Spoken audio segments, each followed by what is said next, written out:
El capítulo venezolano del Club Español del Arbitraje tiene el placer de continuar con los eventos que ya ha comenzado durante este año, que hemos denominado Al Día. Estos eventos persiguen comentar y analizar los casos que están a flor de piel en la comunidad arbitral. Son doctrinas novedosas, interpretaciones eh, que se salen de lo normal y que a veces son antagónicas, como ya hemos visto. Hoy hemos decidido hacer un panorama general sobre el arbitraje en Venezuela. Y para ello hemos invitado al doctor Pedro Rengel, quien ha sido presidente, mejor dicho, del Club Español y ahora es presidente honorario del capítulo venezolano del Club Español del Arbitraje. Y él es un gran estudioso sobre las estadísticas, sobre las decisiones, no solamente en Venezuela, sino en el mundo, que están relacionadas con el arbitraje. Recientemente, él ha elaborado varios artículos que van referidos a un análisis de la conducta del proceso arbitral en Venezuela y que hoy queremos que nos hable para que conocer qué está sucediendo en el año 2022 en los arbitrajes que se han desarrollado en Venezuela. Pedro, te doy la bienvenida.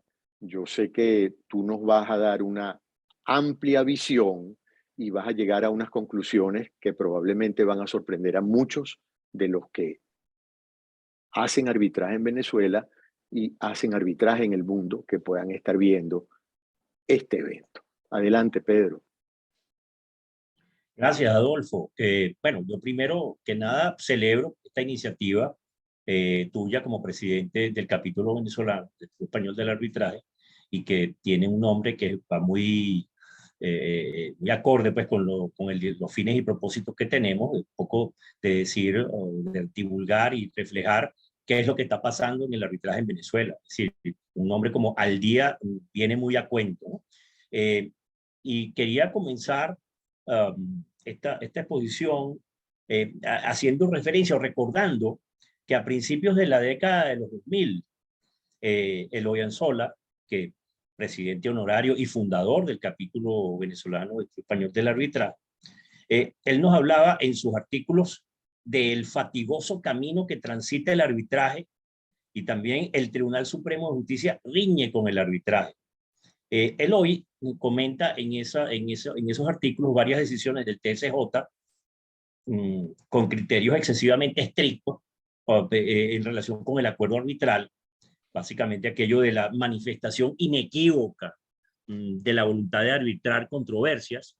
Y en esa época se produjo aquella polémica sentencia de la Sala Político-Administrativa de marzo del 2003, el famoso caso Consorcio Bar versus Four Seasons Caracas.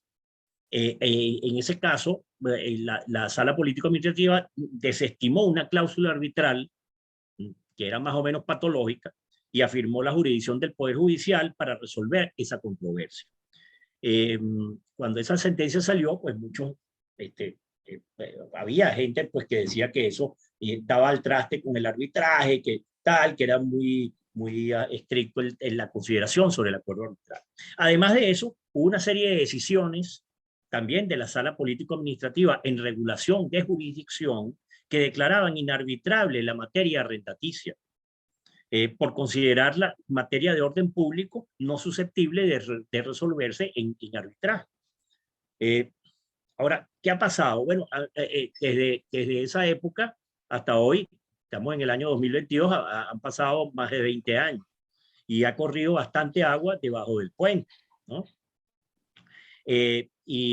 Concretamente en agosto del 2008 y también en noviembre del 2010 se producen dos célebres sentencias de la Sala Constitucional del Tribunal Supremo.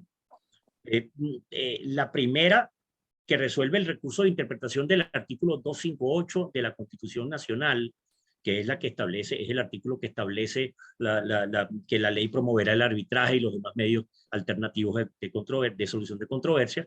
Es el famoso caso Hildegard Rondón de Sansó y otros, el recurso de interpretación del artículo 258. Y la segunda sentencia del 2010 es el famoso caso Astivenca. Bueno, esas dos sentencias son dos verdaderos pilares del derecho arbitral venezolano, y son continuas y reiteradamente citadas por la doctrina, por la jurisprudencia, en casi todas las decisiones en materia arbitral en Venezuela, tanto por el propio TSJ como por los tribunales superiores y que conocen de recursos de nulidad e incluso los que conocen de amparos constitucionales en arbitraje. Entonces, bueno, y a eso no quiero dejar pasar también otra sentencia importante de la Sala Constitucional de octubre del 2018, que conoció en consulta obligatoria la desaplicación hecha en un ya célebre laudo arbitral dictado por nuestra apreciada Irma Lovera de Sola, de la norma de la Ley de Arrendamiento Inmobiliario para Uso Comercial que prohibía o que prohíbe el arbitraje en esa materia. En esa sentencia, la Sala Constitucional estableció que el control difuso de la Constitución, mediante la desaplicación de normas que coliden con ella, no solamente lo ejercen los tribunales de la República, sino también los árbitros. Tienen el control difuso, la facultad de realizar el control difuso de la Constitución. Entonces, ¿qué ha pasado? Bueno, es cierto que la jurisprudencia de la Sala Constitucional ha admitido la posibilidad del amparo, de la acción de amparo constitucional y de la revisión constitucional en materia arbitral. Pero lo que no hay que perder de vista es que eso es bajo la premisa fundamental de que el laudo arbitral contenga violaciones de la Constitución que no sean subsanables por el mecanismo judicial ordinario del recurso de nulidad previsto en la Ley de Arbitraje Comercial, o que viole criterios vinculantes de la Sala Constitucional en el caso de la revisión constitucional. Entonces, si tenemos eso presente y a medida que vayamos avanzando nos vamos a dar cuenta de que ese principio es fundamental y la Sala viene apegándose a él. La propia sentencia de la Sala Constitucional en el caso Hildegard Rondón de Sansó y otros estableció que el carácter constitucional del arbitraje no significa que puedan sustituirse los remedios naturales de control sobre el arbitraje por los mecanismos propios de la jurisdicción constitucional. Por ejemplo, la errónea sustitución del recurso de nulidad de un laudo arbitral por un amparo constitucional que a todas luces resultaría inadmisible a tenor de lo previsto en el artículo 6.5 de la Ley de Amparo. Entonces, ese criterio estuvo muy bien establecido en esa sentencia y así ha venido aplicándose, como lo vamos a ver. Incluso antes de esa sentencia, la propia Sala Constitucional, en una decisión de mayo del 2002, que fue uno de los primeros casos que se resolvieron, el caso Servicios y Transportes Marinos Maca, ya ahí la Sala había sostenido que la denunciada violación que se hizo en ese caso de derechos y garantías constitucionales era más bien la disconformidad del accionante en amparo con la interpretación realizada por el juez superior al conocer el recurso de nulidad del laudo arbitral, lo cual no genera la posibilidad del ejercicio de la acción de amparo constitucional. La propia Sala fue más allá diciendo que en no pocas oportunidades ha manifestado su rechazo al ejercicio de acciones de amparo contra sentencias por el simple hecho de que resulten desfavorables al accionante. Entonces, ¿cuál es la realidad con base a todo el cuerpo jurisprudencial que se ha producido en todos estos años? Bueno, la realidad es que la casi totalidad de los amparos interpuestos, bien sea contra laudos arbitrales directamente o contra sentencias que deciden recursos de nulidad contra laudos arbitrales, han sido desechados, bien por no encontrarse las violaciones constitucionales denunciadas o porque no se denunciaron a través del recurso de nulidad previsto en la Ley de Arbitraje Comercial. Allí tenemos que no solamente está el caso de Servicios y Transportes Marinos Maca, sino que hay que agregarle varias otras sentencias que también son frecuentemente citadas por la jurisprudencia cada vez que se atienden estos aspectos, ¿no? El caso Distribuidora Punto Fuerte, donde la Sala Constitucional en sentencia de junio del 2007 declaró sin lugar un amparo intentado contra la sentencia de que declaró sin lugar el recurso de nulidad contra un laudo. El caso Gustavo Yélamo, que ese es uno de los más citados, porque allí el Tribunal Superior Décimo declaró inadmisible un amparo interpuesto contra el laudo directamente, y luego la Sala Constitucional, en apelación de esa sentencia del Tribunal Superior, confirmó la sentencia y desechó, declaró inadmisible el amparo, porque no se cumplían los supuestos para el recurso de amparo, para la acción de amparo constitucional, que no es otro que la violación de derechos constitucionales que no sean revisables y enmendables por el recurso de nulidad, el recurso judicial de nulidad, que es la forma como nuestro derecho arbitral tiene establecido que se controla el laudo arbitral. Está otro caso, el caso de Carlos Alfonso Bustamante, otro amparo que se introdujo en el Superior Cuarto en junio del 2012.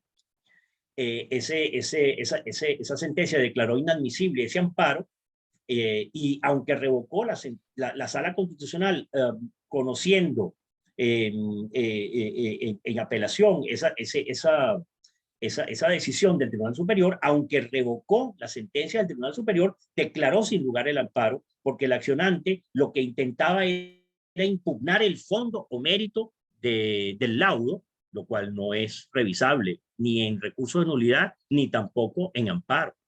Es decir, vemos cómo reiteradamente tanto los tribunales superiores como la Sala Constitucional han venido desechando diversos amparos. Otro supuesto mucho más reciente, porque estamos justamente hablando de al día. Bueno, para ponernos al día tenemos que también entrarle a los amparos, a unos amparos introducidos en los casos de Alimentos Polar. Se pretendió anular el laudo, también un laudo arbitral, por vía de dos amparos. Uno ante el Tribunal Superior Sexto, que en sentencia de julio del 2021, es decir, hace menos de un año, lo declaró inadmisible en virtud de que los vicios denunciados debían impugnarse mediante el recurso de nulidad previsto en la Ley de Arbitraje Comercial. Es decir, de nuevo, la Sala Constitucional y los tribunales contenciosos superiores estableciendo que las violaciones se deben discutir en el recurso de nulidad. Y el segundo amparo ante el Tribunal Superior Séptimo, que aunque declaró con lugar el amparo, no anuló el laudo impugnado, sino que más bien declaró que el denunciado vicio de indeterminación del laudo debía ventilarse en el recurso de nulidad. Otra vez más, otra sentencia diciendo que las denuncias de inconstitucionalidad se deben ventilar en el recurso de nulidad. Y se limitó esa sentencia a ordenar al tribunal arbitral abstenerse de realizar actos de ejecución a través de una experticia complementaria al laudo. Es decir, más allá de discutir si la experticia complementaria es o no un acto de ejecución, donde tú ese punto lo has tratado muy bien en un reciente artículo en el anuario número 2 de la ABA, de la Asociación Profesional de Arbitraje, no nos da tiempo en este momento de profundizar sobre eso, pero lo importante es saber que esos dos amparos también fueron infructuosos en la medida en que ellos no anularon el laudo. Los dos únicos laudos anulados por vía de amparo, los dos únicos laudos anulados por vía de amparo, lo repito porque es pertinente hacerlo, son el caso, el pintoresco caso, como yo lo llamo, Castillo Oso, donde el Tribunal Superior Primero, en una insólita sentencia de abril 2013, anuló un laudo arbitral extranjero que ni siquiera estaba siendo objeto de reconocimiento y ejecución en Venezuela, sino que, es decir, el recurrente, el accionante, en ese amparo lo que pretendía era obtener una nulidad de ese laudo para oponerla en una ejecución en el exterior, porque ese era un laudo extranjero, un laudo con sede Miami. Solamente podía ser anulado en los tribunales de Florida. Sin embargo, pues esta sentencia anuló el laudo extranjero y ordenó o exhortó a los tribunales extranjeros a no reconocer ni ejecutar dicho laudo, pero a lo cual el Tribunal de Distrito Sur de la Florida hizo caso omiso y acordó el reconocimiento y se procedió con la ejecución de ese laudo. Es decir, que esa nulidad no tuvo ningún efecto. Y el otro laudo anulado en Venezuela, el otro laudo anulado por vía de amparo, es el recientísimo caso de Desarrollos Mercayac, una sentencia de la que se habla poco, pero es de mayo del 2021, todavía no tiene un año. Esa sentencia declaró procedente el amparo y anuló el laudo, pero en razón de que consideró que las violaciones constitucionales denunciadas no encuadraban ni podían subsumirse en las causales de nulidad del laudo arbitral previstas en la ley de arbitraje comercial. Y en ese caso se trataba del desconocimiento por parte del laudo de una supuesta renuncia al acuerdo arbitral y por haberse acudido a la vía judicial ordinaria y de la cosa juzgada en sede judicial. Allí una de las partes acudió a los tribunales, ventiló el caso en los tribunales hasta el recurso a casación, pero no tuvo éxito porque era un procedimiento de intimación de unas letras de cambio, pero al final, como se perdió el caso en los tribunales y había una cláusula arbitral, se intentó el arbitraje y el tribunal anuló ese laudo porque consideró que se había renunciado al acuerdo arbitral y también había cosas juzgadas en los tribunales. Esos dos vicios son perfectamente subsumibles en las causales de nulidad, porque estamos hablando del debido proceso. Es decir, la cosa juzgada es parte del debido proceso. Nadie puede ser juzgado dos veces, y eso es válido en el arbitraje también. Nadie puede ser juzgado dos veces y por lo tanto eso viola el debido proceso si me pretenden ventilar y decidir una controversia en arbitraje que ya fue decidida en los tribunales. Así que esa sentencia, desde mi punto de vista, pues no constituye un gran obstáculo, o no constituye ningún obstáculo, a mi modo de ver, al arbitraje, ni tampoco da al traste con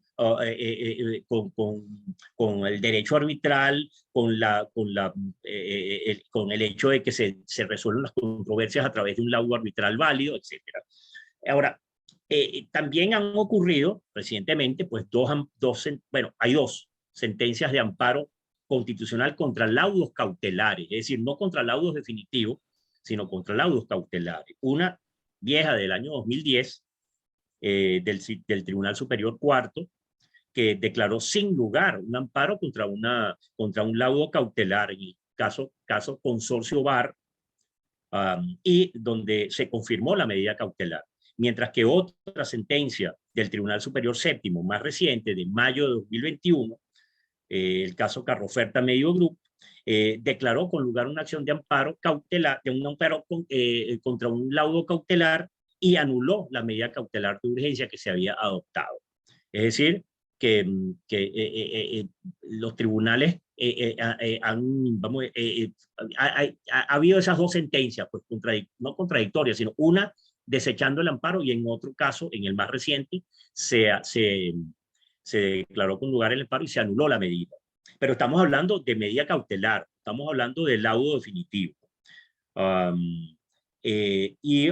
Bueno, los tres recursos de revisión constitucional que se han intentado, que también la Sala Constitucional ha dicho que pudieran ser procedente en la revisión constitucional, bueno, los tres recursos de revisión constitucional que se han intentado contra sentencias judiciales que decidieron recursos de nulidad han sido desechados por la Sala Constitucional en sentencias del 2002, caso Maca, en el 2017, Constructora Pazval, y en el 2017 otra sentencia del caso Galerías Ávila, por ser la revisión constitucional incompatible con la acción de amparo intentada conjuntamente, por no existir violación constitucional en el fallo objeto de revisión y por no observarse en el fallo revisado errores de interpretación del texto constitucional ni de criterios vinculantes de la Sala Constitucional. Es decir, que hasta ahora el recurso de revisión constitucional no ha sido usado ni ha servido para trastocar el arbitraje ni para descarrilar los laudos, para nada, todo lo contrario.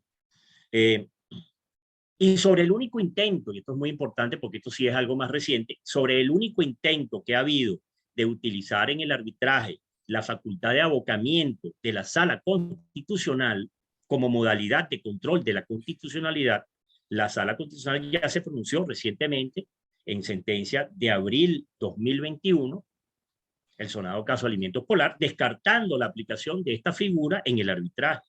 ¿Y por qué? Bueno, simplemente afirmando que el abocamiento es la facultad para asumir el conocimiento de algún juicio que curse ante un tribunal de inferior jerarquía, y en este caso, el abocamiento se refiere a una causa que no cursa en un tribunal de inferior jerarquía, sino en un tribunal arbitral constituido ante el CETIA. Todo esto son palabras de la propia sala. Advierte la sala constitucional que el arbitraje ha sido concebido como un integrante del sistema de justicia, pero no en una relación de subordinación, sino de colaboración respecto al Poder Judicial. Y por si fuera poco, la sala constitucional en esa sentencia entró a examinar el objeto del abocamiento y concluyó que la solicitud resultaba infundada, pues las presuntas violaciones de orden constitucional denunciadas no fueron concretadas por el solicitante, ni se evidenciaban los presupuestos legales para la procedencia del abocamiento. Esto es, grave desorden procesal o escandalosas violaciones al ordenamiento jurídico que perjudiquen la paz pública o la institucionalidad democrática. Son los requisitos de procedencia establecidos por la propia ley orgánica del Tribunal Supremo de Justicia. Abunda la Sala Constitucional en esa sentencia, que para mí tiene bastante relevancia respecto al derecho arbitral. Abunda la Sala Constitucional allí diciendo que una vez dictado el laudo definitivo, su respectiva impugnación procede por la vía ordinaria del recurso de nulidad consagrado en la ley de arbitraje, o bien por vía excepcional a través de la acción de amparo constitucional o mediante la revisión constitucional según corresponda. Es decir, según corresponda implica según sea aplicable. Es decir, ¿qué es lo que tiene que haber? Se tiene que cumplir el presupuesto de que las violaciones constitucionales no se puedan enmarcar dentro de las causales de nulidad del laudo previstas en la ley de arbitraje comercial. Respecto de los recursos de nulidad, la situación no es para nada distinta. Desde la promulgación de la ley de arbitraje comercial en el año 98, el número de laudos arbitrales dictados tanto en el CETIA como en la Cámara de Caracas superan los 300 casos. Pero a la fecha solo 38 laudos definitivos han sido impugnados. Por vía de recurso de nulidad solo han sido anulados 7 laudos, de los cuales 3 lo fueron por inarbitrabilidad de controversias arrendaticias, y un laudo sobre una controversia que versaba sobre un contrato de interés público con empresas del Estado, que es el caso de Electrónica Industrial versus BTV, versus Venezolana Televisión. Bueno, todas esas decisiones han sido, sus criterios han sido reversados y han sido desechados por la propia Sala Constitucional a partir de la sentencia del 2008 en el caso del de Rondón de Sansón. Por lo tanto, esos 4 laudos, su nulidad carece hoy en día de relevancia. Los restantes 3 laudos anulados son: uno por incapacidad de una de las partes al momento de celebrarse el acuerdo arbitral, el caso Carlos Sandoval; otro por violación del principio pro arbitraje, en un caso donde los árbitros se declararon incompetentes para conocer una controversia por responsabilidades extracontractuales, el caso Alberto Rosales; y un único laudo anulado por contravención del orden público, por vulnerar una supuesta prejudicialidad administrativa que estaba presente, el caso Albert Blanc. Y un solo caso de nulidad parcial de un laudo, un solo caso de nulidad parcial de un laudo por incurrir o por haber incurrido en el vicio de ultra petita, es el caso Almacenadora Smartwatch. ¿Y cuál es la otra cara de la moneda? Porque si tenemos 38 laudos y tenemos 7 anulaciones, bueno, resulta que tenemos 28 laudos impugnados que han sido confirmados, 28 laudos de esos 36. Ya sea por falta de caución para interponer el recurso, que ha habido bastantes sentencias declarando inadmisibles los recursos, por falta de la caución establecida en la ley de arbitraje comercial, ya sea por ser extemporáneo el recurso, que también hay casos de recursos de nulidad que se han interpuesto extemporáneamente, es decir, más allá del plazo establecido, o porque no se encontraron los vicios de nulidad denunciados. Entonces no había las alegadas violaciones de derecho a la defensa, ni al debido proceso, ni falta de motivación, ni las infracciones del orden público que comúnmente se denuncian, pero que resultan infundadas. Y eso es lo que en definitiva revelan todos estos casos, que la gran mayoría de las escasas impugnaciones de laudos arbitrales en Venezuela han resultado infructuosas por infundadas. Y sobre todo no se observan decisiones judiciales que puedan considerarse como un grave impedimento u obstáculo para la buena marcha del arbitraje en Venezuela. Y como último punto, es el que hemos hablado tú y yo, Adolfo, es un problema que se plantea en relación con la ejecución judicial de los laudos arbitrales. Actualmente en Venezuela, y para ponernos al día, para ponernos todos al día en cuál es la situación, hay 3 laudos dictados en el segundo semestre del 2021 que están en proceso de ejecución forzosa ante los tribunales de primera instancia actualmente. Sufren un considerable retraso. Por ejemplo, hay un laudo de agosto, otro de octubre y otro de noviembre.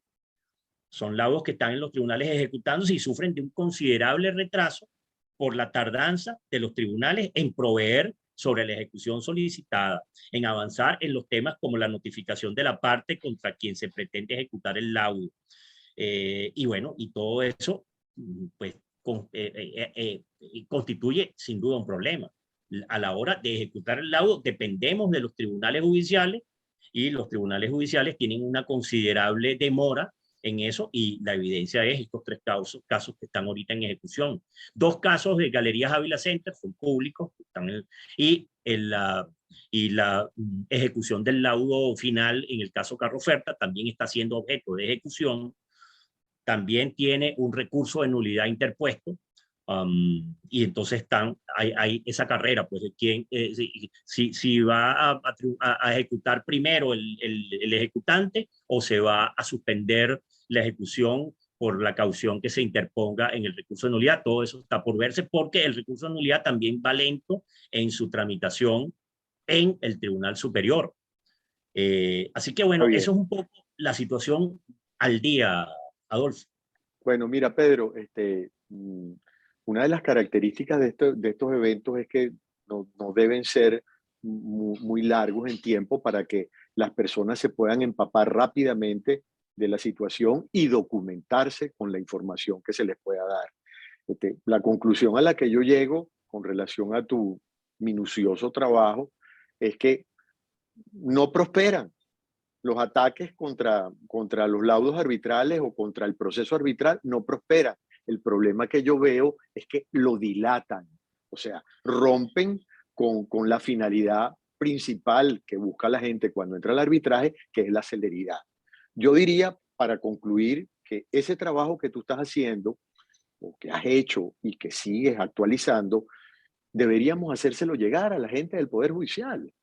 Deberíamos acercarnos a los jueces para decirles que somos 2 jurisdicciones que perseguimos lo mismo y que no se ve nada bien que hace 40 años se citaba más rápido que ahora que tenemos la tecnología. Entonces, ahora pareciera que el resguardo del debido proceso se ha convertido en una traba que utilizan algunos abogados inescrupulosos para impedir que la justicia se cumpla en un tiempo adecuado. Dicen que la justicia tardía es una injusticia. Te doy un gran abrazo y gracias por acompañarme hoy y espero pues que pronto tengamos un nuevo El Día. Y bueno, encantado. Muchas gracias. Gracias, Adolfo. Un Por abrazo. nada, a ti.